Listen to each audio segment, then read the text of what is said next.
শফিকুর রহমান বলেছেন এই নির্বাচনে বিজয়ের মাধ্যমে তিনি জামাত ইসলামের বিজয় চান না, এই বিজয়ের মাধ্যমে তিনি কোন পরিবারের বিজয় চান না, কোন ব্যক্তির বিজয় চান না, তিনি বাংলাদেশের 18 কোটি মানুষের বিজয় চান।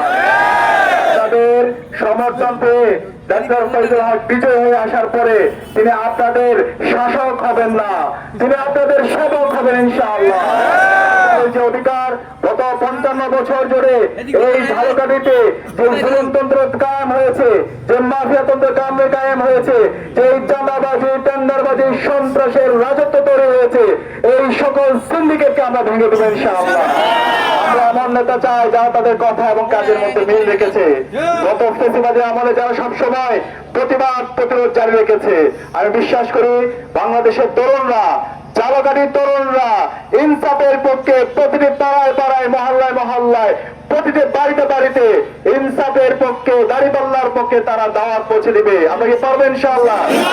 আমাদের দুইটা ভোট, একটা হচ্ছে গণভোট, এই গণভোটে হায়ের পক্ষে প্রতিটি পাড়ায় পাড়ায় প্রতিটি মহল্লায় মহল্লায় প্রতিটি বাড়িতে বাড়িতে আমাদের ক্যাম্পেইন করতে হবে। আমরা কি পারবো ইনশাআল্লাহ? এই হা মানে হলো আজাদি, এই হা মানে হলো শহীদ ওসমান হাদি হত্যার বিচার। আমরা এই হাকে ব্যাপক ব্যবধানে বিজয় করবো ইনশাআল্লাহ। একই সাথে ইনসাফের পক্ষে দাঁড়িপাল্লার পক্ষে প্রতিটি পাড়ায় পাড়ায় প্রতিটি মহল্লায় মহল্লায় প্রতিটি বাড়িতে বাড়িতে আমরা কি দাওয়াত পৌঁছে দিতে পারবো? শফিকুর রহমানের সালাম কি পৌঁছে দিতে পারবো? ডক্টর ফয়জুল হকের সালাম কি পৌঁছে দিতে পারবো ইনশাআল্লাহ?